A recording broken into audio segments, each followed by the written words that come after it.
적지만 100명쯤 하는 합창 찬양을 했습니다. 우리가 늘 주 안에서 겸손히 살아가기를 축복합니다. 주님의 자비와 주님의 손길이 임할 줄을 믿습니다. 그런 찬양을 들었습니다. 참 힘들고 어려운 세대 속에서 살고 계시는데 오늘도 우리가 믿음을 지키기 위해서 주 앞에 나왔습니다. 얼마나 감사하고 얼마나 귀한 믿음이죠. 이 믿음을 가지고 주님을 바라보는 소망을 가지십시다. 같이 옆 사람하고 인사합시다. 이 믿음을 가지고 주님을 바라보는 소망으로 사십시다. 시작. 이 믿음을 가지고 주 안에서 소망으로 삽시다. 할렐루야. 주님이 주시는 평안과 주님이 주시는 소망이 있어야 우리가 삽니다. 우리가 보여주는 환경과 또 보여주는 것은 언제든지 있다가 또 없어지게 되죠. 우리 마음을 그러한 환경이 두렵게 하기도 하고 무섭게 하기도 하죠. 그럴 때 우리는 우리의 믿음의 마음에 문을 닫아버릴 때가 많아요. 그리고는 우리는 넘어지죠. 그러므로 우리 마음을 위협하는 이런 환경과 두려움에서 우리의 믿음의 마음을 지켜야 할 줄 믿습니다. 오늘 성도들이 하나님을 믿는 것에 대한 의미가 이런 것이다 이렇게 말씀하고 있는데 이 안에서 우리가 받는 이 축복 이런 것들을 여러분들이 한 주 동안에도 또 소망하고 있는 것이기 때문에 오늘 이 말씀을 여러분들에게 향하신 말씀으로 마음에 새기기를 축복합니다. 한 소녀가 어렸을 때에 마마, 우리 참 마마라고는 잘 부를 수 있는데요. 얼굴에 이런 곰보가 생기는 이런 질병이 있죠. 이게 몸이 이렇게 패여 얼굴이 패이는 이런 것들의 질병을 가졌는 건데 이게 나도 그 흔적이 있어요. 그래서 얼굴이 홈이 이렇게 패이듯이 그러한 자국이 있는 그런 소녀인데 이 소녀는 거울을 볼 때마다 자기 얼굴을 보면서 그 자국 때문에 눈물을 흘리는 거죠. 소녀는 심한 그러한 갈등을 가지고 살아요. 그것 때문에. 그래서 살고 싶은 의욕이 안 난다 하는 이런 마음이 그를 참 슬프게 만들어요. 그 모습을 보면서 참 안타깝게 여기는 분이 누구 계세요? 그게 어머니죠. 어머니는 어느 날 그렇게 울고 있는 자신의 딸 이 소녀의 손을 꼭 붙잡고 말합니다. 얘야, 얼굴 때문에 너 많이 실망되지? 너무 실망하지 마. 왜냐하면 네가 어렸을 때 너와 같은 이러한 병으로 앓던 아이들이 3명이나 있었단다. 그런데 그 3명 중에 2명은 죽고 너만 다행히 살아났어. 얼마나 감사하냐. 내가 너를 위해서 하나님 앞에 참 많이 기도했단다. 이런 얘기를 해줬어요. 불행 중 다행으로 이렇게 다른 친구들이 죽는 이러한 질병임에도 불구하고 너만 살았단다.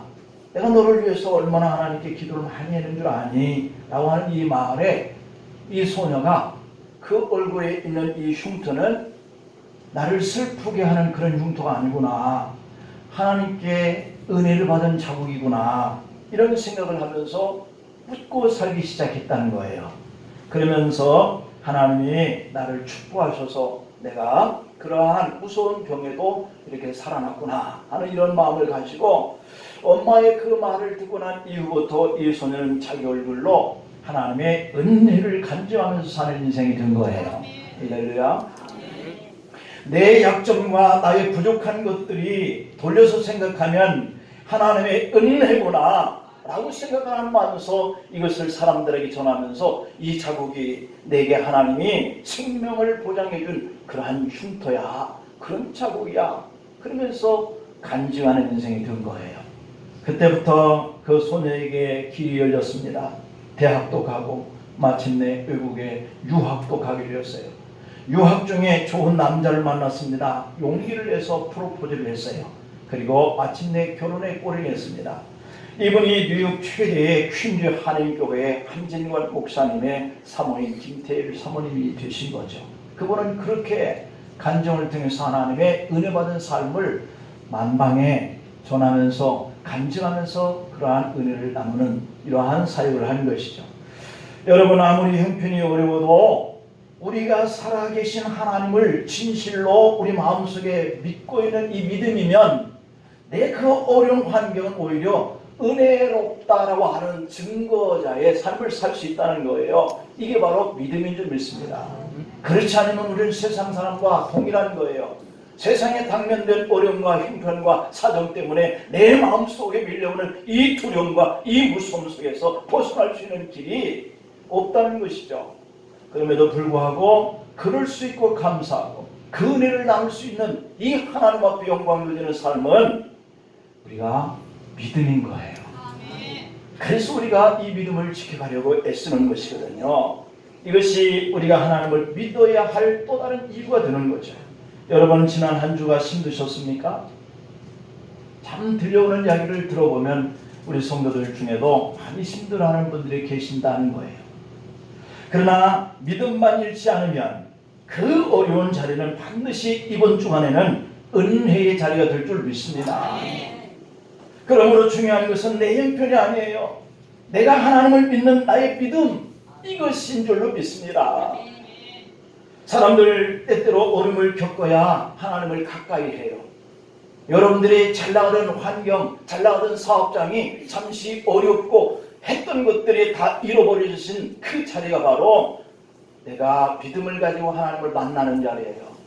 내가 하나님 앞에 해야 할 도리는 다 하지 못하고 내가 하는 이 일들만 잘 되기를 원하는 이 삶을 하나님께서 다시 바꾸어서 네가 잘못된 길을 가고 있어. 네가 교만하고 거만한 길을 가고 있어. 하나님 없이 내가 잘 될 수 있는 길을 가고 있어 라고 생각하는 그 마음을 바꿔서 주님을 만나게 하는 이것은 여러분을 하나님이 사랑하시기 때문이에요.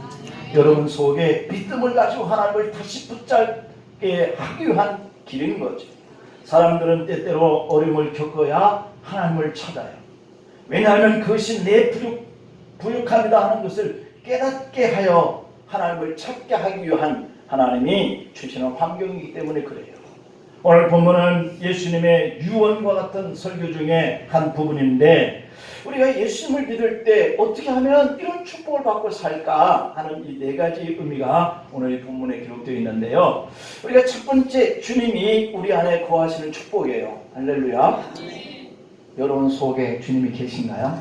한번 옆 사람에게 나눠보세요. 주님이 여러분 안에 있습니까? 시작. 주님이 여러분 안에 있습니까? 하세요. 좀 한번 해보세요. 있는 것 같은데요. 없어요. 근데 또 없는 것 같은 사람에게 있더라고요. 이게 무슨 말이에요? 환경 앞에 내가 부딪혀 봐야 내 안에 주님이 계시는구나, 이것을 깨닫게 되는 것이에요. 그래서 주님은 자꾸 우리를 어려운 환경 속에 집어넣어 봐요. 네가 나를 찾나? 네가 정말 믿음이 있나? 라고 하는 거예요. 그래서 우리 마음 안에 주님이 계신다고 하는 것은 축복인 줄 믿습니다. 왜요? 어려운 환경이 있어 보니까 저분이 그렇게 믿음이 좋은 분 같지 않았는데 어려운 환경 속에서도 그 믿음이 변질되지 않고 흔들리지 않고 오히려 주님 앞에 의지하면서 도움을 청하는 이러한 믿음을 발휘하더라는 거예요. 우리가 오늘 본문 4절에 보니까 뭐라 그래요? 내 안에 거하라. 나도 너의 안에 거하겠다. 이게 축복인 거예요. 우리가 예수님을 믿고 영접하면 예수님이 성령으로 우리 안에 주님으로 오신다, 와서 계신다 라고 말씀하고 있거든요. 이게 이방인 사람들, 하나님을 믿지 않는 사람들이 이러한 믿음을 고백할 줄 아세요? 그들에게는 이런 축복이 없죠. 마음이 천국이 이루어지면 주님이 공급하시는 평안이 생길 줄 압니다. 그러면 용기가 생길 줄 압니다. 그러면 다시 한번이라고 하는 열정이 생기는 거예요. 그게 어떤 분들에 의해서 작용돼요? 주님을 통해서. 성령님이 우리 안에 거하시기 때문에 그때부터 내 마음속의 어려움이 그분을 통해서 주시는 이 영감을 통하여 다시 한번이라고 하는 생활로 바꿔지거든요. 육적인 생활과 영적인 생활에는 어떤 차이가 있을까요? 육적인 생활은 사람을 바라보는 거예요. 여러분들도 체크를 한번 해봐요. 내가 어려움이 오면 사람을 보는지 하나님을 보는지, 그러면 육적인 사람인지 영적인 사람인지 알 수 있어요. 그러나 영적인 생활은 하나님을 봐요. 그런데 여기서 중요한 것은 사람을 보면 뭐가 생기냐면 불평과 원망이 생겨요. 여러분 옆 사람 또는 내 가족들, 한번 우리 교우들, 여러분의 직장과 사업을 경영하는 사람들 한번 보세요. 사람을 바라보는 사람, 환경 때문에 얼마나 불평과 원망을 많이 하는지 몰라요. 그러나 하나님을 바라보는 사람은 힘들고 어려움이 와도 마음에 평안이 생기고요. 그리고 하나님을 믿는 믿음이 담대함이 생기고요. 용기를 가져요. 이게 달라요.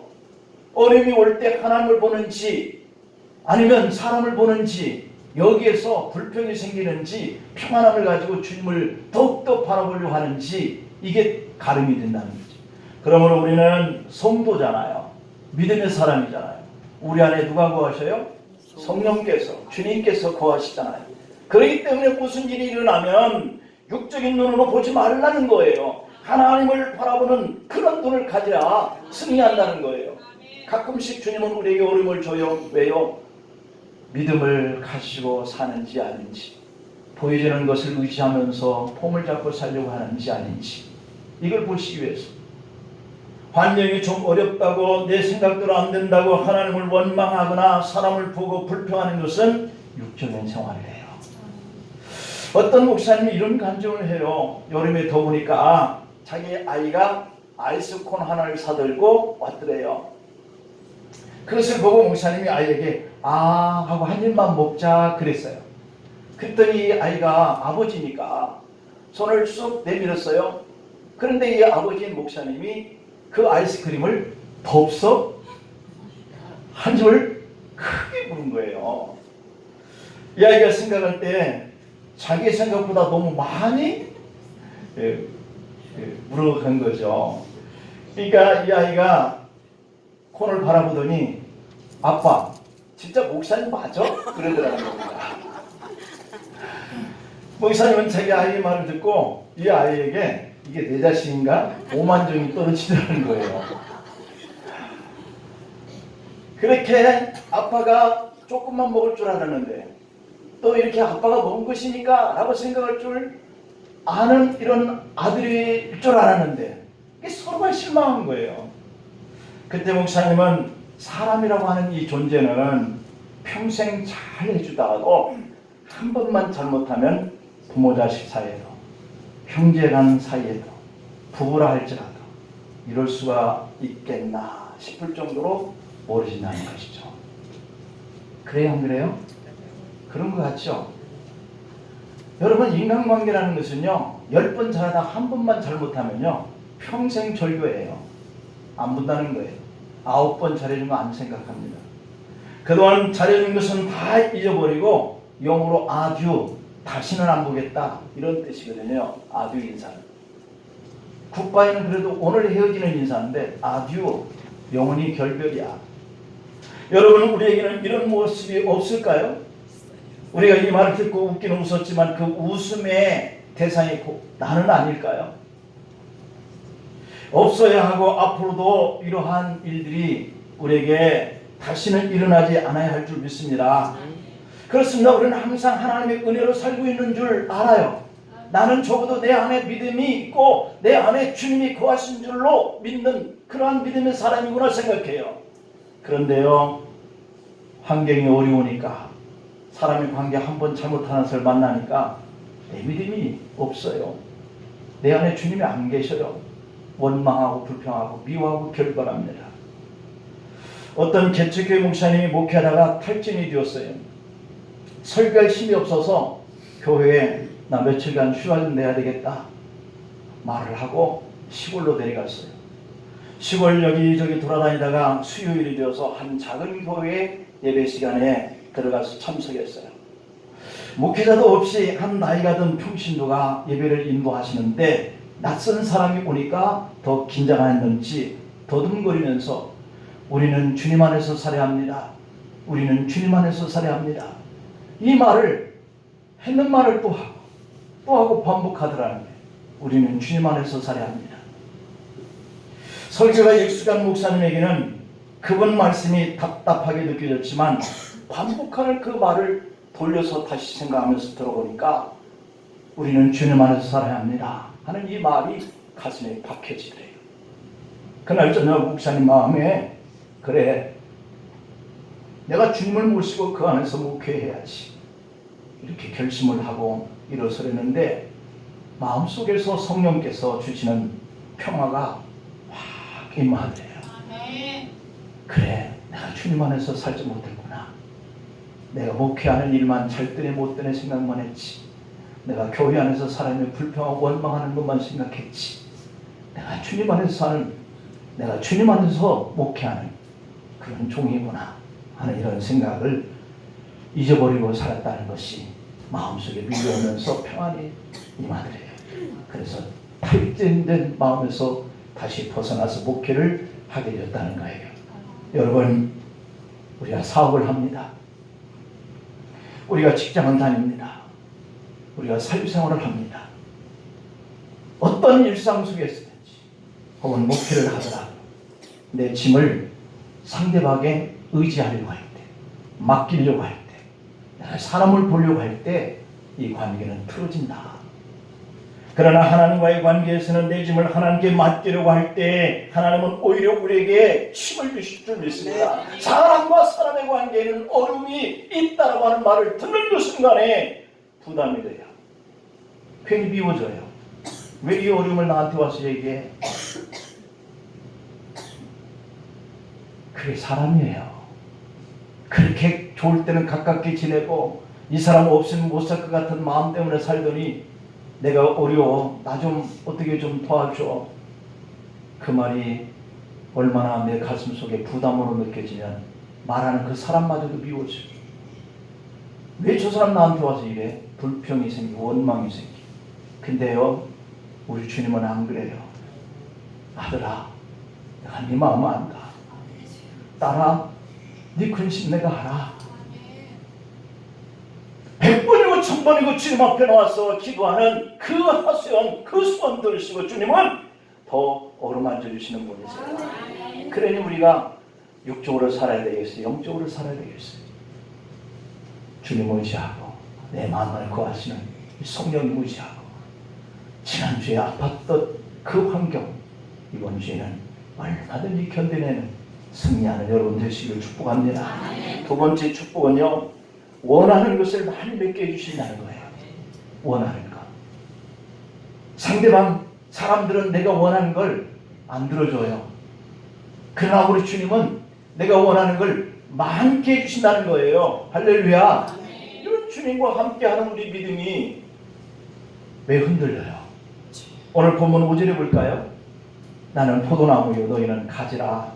그가 내 안에 내가 그 안에 거하면, 네가 내 안에 내가 너 안에 거하면, 할렐루야, 뭐를 한다는 거예요? 열매를 많이 맺나니. 나를 떠나면 아무것도 할 수 없어 말씀해요. 우리 사업을 하는 여러분, 주님을 떠나면 아무것도 안 돼요. 주님 것을 주님께 드리지 아니하면 아무것도 안 돼요. 주님 것을 내가 다 먹으면서 주님 나 잘 뜨게 해달라? 천만의 만만의 곰떡이다. 너는 내 뜻대로 안 살면서 너 뜻대로만 내가 해달라고 그러는 거 내가 해주겠느냐? 라고 말씀하시는 음성으로 내가 들을 수 있는 믿음이 있어야 돼요. 믿음은 영혼이 구원받아서 천국 가는 복만 있는 것이 아니라 이 땅에서도 잘 뜨게 한다는 거예요. 믿음의 축복에는요, 치유하는 축복이 있고요, 성공하는 축복도 있고요, 가정의 축복도 있는 줄 믿습니다. 그럼 우리가 한번 생각해봐요. 내가 지금 살면서 내 몸에 내 영적인 믿음에 치유하는 그런 은사는 참 잘 임하는구나. 그런데 왜 물질의 축복은 없지? 그런데 왜 가정의 축복은 없지? 왜 자손의 축복은 없지? 이런 것들을 우리가 생각해 볼 수 있는 거예요. 성공적인 축복은 없는가? 가정의 축복은 왜 안 생기는가? 오늘 본문에 보니까 네가 내 안에 내가 네 안에 있어야 된다는 거예요.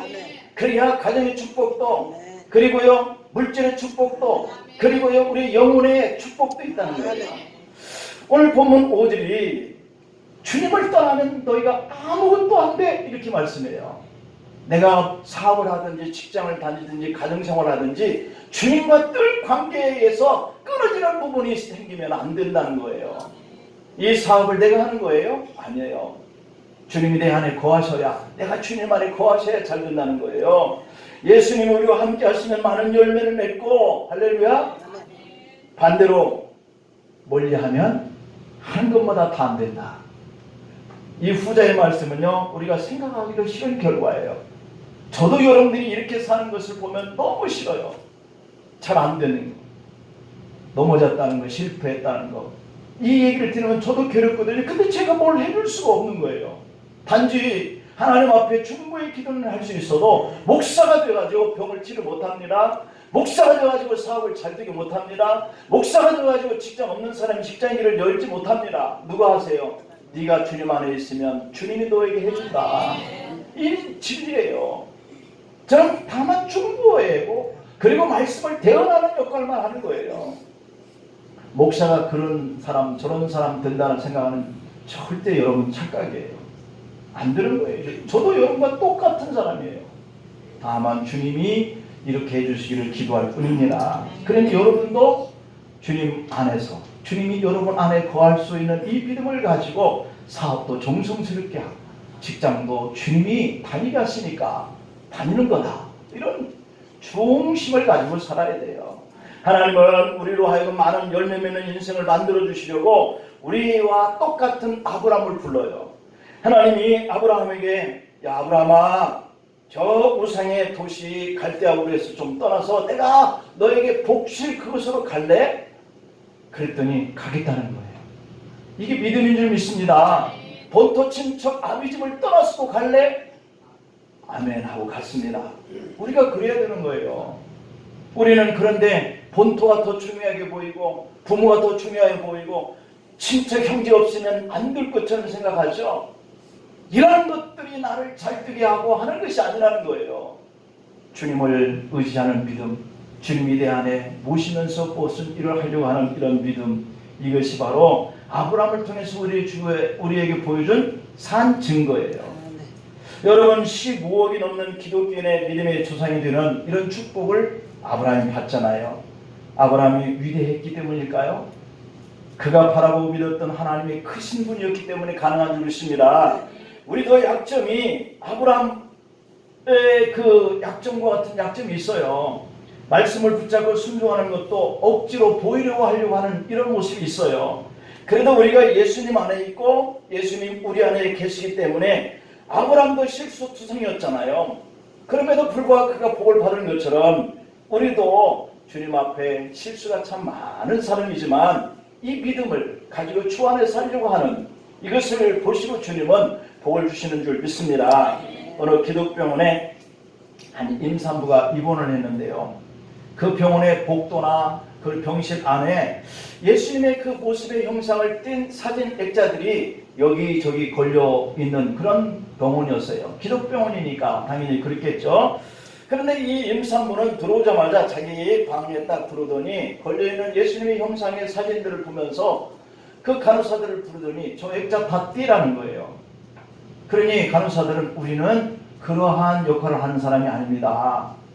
그러니까 막 욕을 해대면서 화를 내면서 띄라는 거예요. 안 띄니까 회전을 보려고 왔던 의사가 오니까 의사에게도 저 액자를 좀 띄워달라고 그래요. 띄워버리라고. 그러니까 이 의사도 자기 수관이 아니라서 못한다라고 말하니까 임산부가 직접 의자를 놓고 올라가더니 그걸 떼내겠다라고 하면서 떼버리는 거예요. 예수님의 형상이 담긴 액자를 떼냈습니다. 그리고 중얼거립니다. 혼자말로. 나는 내 아이가 절대로 저런 사진 저런 그림은 보지 못하게 할 거야. 그런 거예요. 여러분 드디어 임산부가 출산을 했습니다. 임산부가 말한 대로 그 아이는 예수님을 영원히 볼 수가 없었어요. 왜냐하면 이 아이는 태어나자마자 눈을 뜨지 못한 채 태어나는 시각장애인으로 태어나고 말았어요. 참 놀라운 일이죠? 우연한 일일까요? 참 신기한 일일까요? 이처럼 많은 사람들이 복의 근원이신 예수님을 자신의 삶 속에서 떼어내고 축복을 받고 싶어 하는 것, 이것이 오히려 신기하고 이상한 일이에요. 여러분 우리는 내 스스로의 힘으로는 결코 많은 열매를 맺지 못하는 모든 것이 부족한 인생이라는 것을 믿으시길 바랍니다. 그러므로 부족해도 주님을 내 안에 모시고 살면 하나님의 약속대로 우리는 많은 열매를 맺게 되는 인생인 줄 믿습니다. 세 번째 축복은요, 쓸모있는 인생이 된다는 거예요. 이게 축복입니다. 여러분이 직장에 가면 저분은 못하는 일이 없어. 여러분 또 사회생활 인간관계 하면 저분은 정말 못하는 일이 없어. 교회 안에 오면 저분이 하는 일들마다 정말 잘했어. 가정 안에서도 무슨 일을 할 때는 불러댑니다. 친구도 불러댑니다. 이 어떤 인생이에요? 쓸모있는 인생이에요. 오늘 본문 6절에 보니까 그렇게 말씀합니다. 사람이 내 안에 거하지 아니하면 가지처럼 밖에 버려져 마르나니 사람들이 그것을 모아다가 불에 던져 사르느니라. 이렇게 필요가 없으면 살라지는 줄 믿습니다.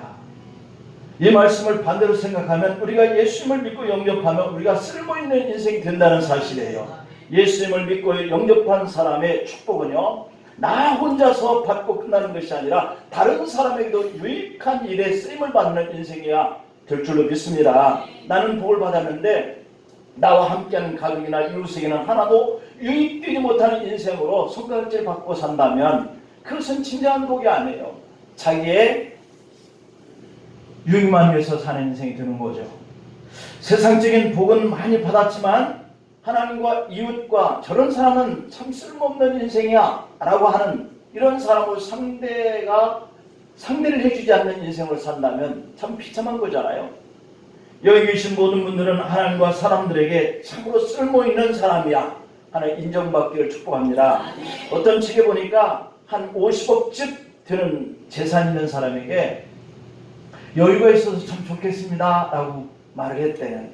그랬더니 그분이 그 말을 듣고 그냥 밥이나 먹을 정도로 살지요 그러더라는 겁니다.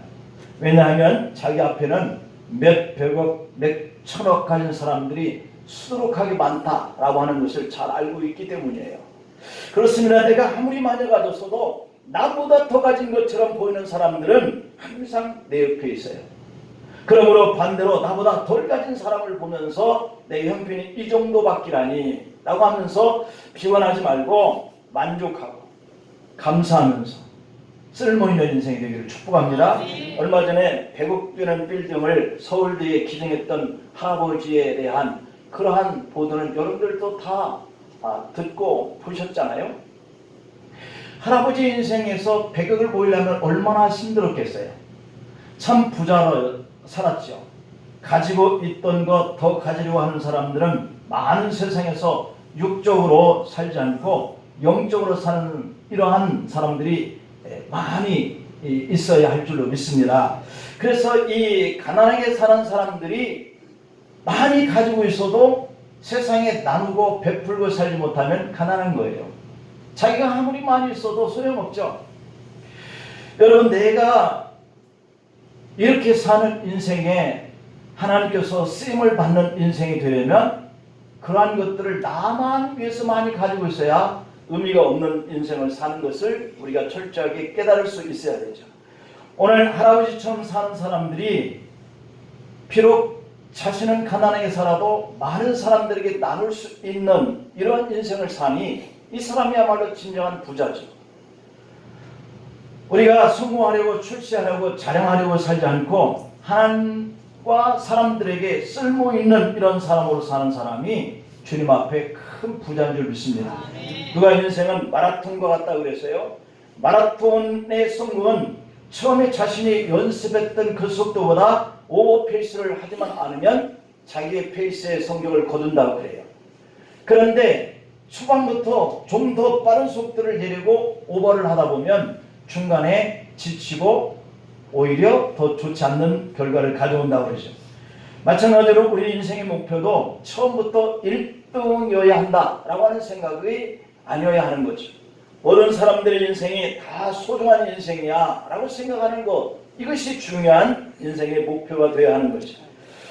우리가 인생의 자랑거리는 많이 소유했다고 하는 것이 아니라 매일 최선을 다하면서 성실하게 살았다라고 하는 데 있어야 할 줄 믿습니다. 이기적인 삶은 가진 사람도 불안하게 되지만 그 사람 때문에 나눠주는 것이 없다면 그 주변에 있는 사람도 불행하게 사는 거예요. 어느 가난한 아버지가 막노동을 하면서 중3 딸과 중1 아들을 키우는데 이 아이들 공부시키느라 한 번도 구두를 못 신고 운동화도 다 떨어질 때까지 신게 됐다는 거예요. 어느 날 중학교 3학년 딸 아이가 우리 아빠가 꼭 구두를 신을 수 있도록 내가 구두 선물을 해야지 라고 결심을 했어요. 그런데 돈이 전혀 여유가 없다 보니까 학교까지 매일 1시간씩 걸어다니면서 썼던 이 교통비를 모으면서 걸어다녀야 되겠다라고 결심을 했죠. 그렇게 생각을 하고 보니까 그 1시간 동안 걸어가는 이 걸음걸음이 결코 힘들지 않고 기쁘더라는 거예요. 그런데 하루는 저 앞에 어떤 작은 남자아이가 낙엽을 밟으면서 걸어오고 있었어요. 가까이 다가오는 것을 보니까 자기의 남동생인 거예요. 동생을 보고 누나가 물었어요. 아니 너 왜 걸어오냐? 이렇게 물었더니 이 동생이 대답합니다. 나도 누나를 도와서 아빠 구두를 빨리 사드리려고 그랬다는 거예요. 그래서 동생은 2만 원, 누나는 4만 원을 모아서 아빠 구두를 사드렸답니다. 자기 것을 희생하면서 나누려고 하는 이 마음이 있으니 걸어다녀도 불평할 줄 모르고 힘들어도 기쁨이 솟아나는 거예요. 여러분, 우리가 한 주간 살면서 주님께 많은 그런 복을 받고 나도 쓸모있는 인생을 살면서 이렇게 살아갈 수 있는 이 방편은요, 내 이익과 유익만을 추구하면서 나만 잘 되고 잘 살아야 되겠다는 이런 생각에서 내려놓고 우리가 다 같이 잘 되고 내가 누구에게든지 이렇게 나누고 쓸모있는 인생을 살아가야 하는 그러한 인생으로 주님께 부름을 받았다 하는 이런 마음을 가지면 여러분들이 삶의 자리가 지금보다 훨씬 더 피곤하고 지치는 환경 속에서도 기쁘고 즐겁게 살아갈 수 있게 될 줄 믿습니다. 마지막으로 능력을 얻게 되는 축복이 네 번째인데 7절에 보면은 그렇게 표현합니다. 너희가 내 안에 거하고 내 말이 너희 안에 거하면 무엇이든지 원하는 대로 구하라. 그리하면 이루리라. 여러분, 우리 주님은 무엇이든지 구하는 대로 다 해주는 분이 아닙니다. 단지 뭐가 있어야 돼요? 내가 주님 안에, 주님이 내 안에 거해야만 여러분들이 구하는 것마다 받는다, 그런 얘기예요. 근데 우리는 무엇이든지 주님이 주신다 했으니까 구해야지 라고 하는 것만 생각하지, 내가 주 안에, 주님이 내 안에, 이 믿음의 이 관계는 늘상 잊어버려요. 그러니까 우리가 어떤 능력 얻는 데에 너무 힘든 거예요. 여러분, 이렇게 능력을 우리가 받고 세상을 이기는 승리의 삶을 사는 비결은 간단해요. 너에게 믿음이 있느냐? 나를 믿는 믿음. 이 문제를 주님께서 해결해 줄 것을 네가 믿느냐? 그런 확신이 있느냐? 그러면 구해라는 거예요. 그런 믿음이 없이는 우리가 구하는 것은 다 중언부언이에요. 이 말씀 속에서 우리가 두 가지를 생각해 봐요. 하나는 우리가 예수님 안에 거하는 믿음이 있는가? 또 하나는 우리가 말씀 안에 거하는 믿음이 있는가? 이것이 어떠한 것을 구해도 얻을 수 있는 능력인 거예요. 교회를 오래 다녀도